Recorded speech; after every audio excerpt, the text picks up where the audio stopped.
Two breaking stories just hit the Browns newswire and left fans with more questions than answers. First, the Kenny Pickett saga takes another concerning turn. The QB remains sidelined, and the uncertainty only grows. And if you thought the quarterback confusion stopped there, think again. Kevin Stefanski has officially named his Week 1 starter. But the decision raises big questions about the immediate future of at least two other QBs on the roster. If you're a true Browns fan, make sure to subscribe to the channel so you don't miss any updates. Let's get into it.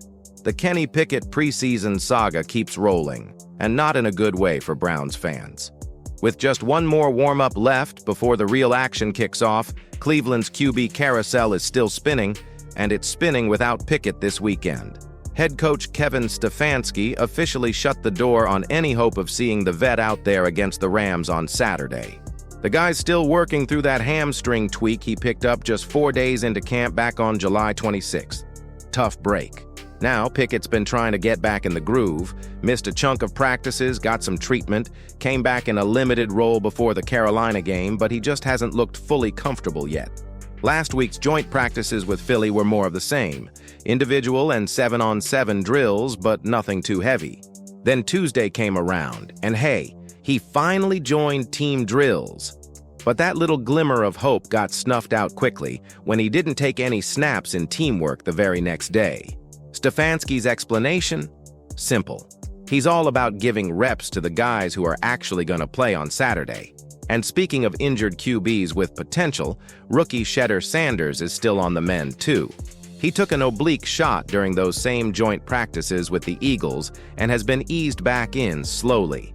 But there was a small win this week. He finally got back into team drills after not even throwing a ball the day before. Progress is progress, and he even got in some extra work during what Stefanski calls his hungry dog post-practice session. That's gotta mean something, right? Still, no official word yet on whether Sanders suits up this weekend. It's a waiting game there. Meanwhile, Stefanski is dialing in this week like it's regular season mode. Game planning, routine, reps, the whole 9 yards. Starters are expected to get a longer look against the Rams, but exactly how long Joe Flacco will play remains a mystery. We also don't know who's backing him up or how Stefanski plans to rotate his quarterbacks after Flacco calls it a night. What we do know is that Dillon Gabriel, fresh off his first preseason start last week, is expected to get some more action. Sanders got the start in the preseason opener, but whether he's good to go will depend on how that oblique feels come game day. And don't rule out Tyler Huntley. He could be the final piece of Saturday's QB shuffle, depending on how things shake out. And if Pickett's absence was already controversial, Stefanski's decision on the Week 1 starter just flipped everything, and it's sending shockwaves through the Browns' QB room. After a whole off-season of tryouts, tape watching, and probably a few sleepless nights, Kevin Stefanski finally made his call. Joe Flacco is your Week 1 starter against the Bengals. With Deshaun Watson sidelined yet again thanks to another Achilles setback, the Browns cast a wide net to find someone to hold down the fort. Enter Flacco, Kenny Pickett via trade, and a double dip in the draft with Dillon Gabriel in the 3rd round and Shedeur Sanders snagged at pick number 144.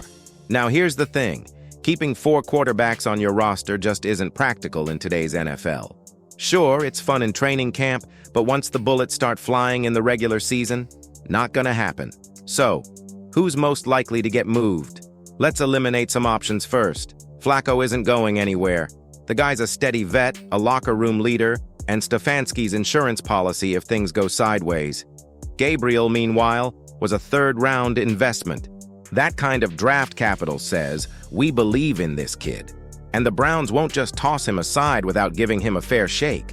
Plus, he fits the mold of a developmental QB worth grooming. That leaves us with Kenny Pickett and Shedeur Sanders in the hot seat. Pickett's the big name here. Former 1st-rounder, came over from Pittsburgh, and still has some believers in his upside. But he's also banged up, still rehabbing a hamstring strain, and hasn't exactly separated himself this preseason. Pete Prisco nailed it when he said that Pickett looks like the most logical trade piece. He's not a rookie anymore, he's not the starter. And if Flacco holds the reins for a bit, The Browns will want to see what they have in Gabriel and Sanders, not keep giving reps to a guy with an undefined ceiling. As for Sanders, he's been turning heads. He slid in the draft because of character concerns, but he's been all business in Cleveland. Coaches love his swagger, his arm, and the way he commands a huddle. If the Browns did decide to move him, they'd probably get more than a fifth-round return. But that feels like a backward move. He's shown enough early signs that you'd want to keep him and see how he develops. With Pickett still sidelined and Flacco locked in as the starter, the Browns need to make some tough calls fast. My take? Sanders has earned a longer look. Subscribe to the channel so you don't miss a second of this QB drama in Cleveland.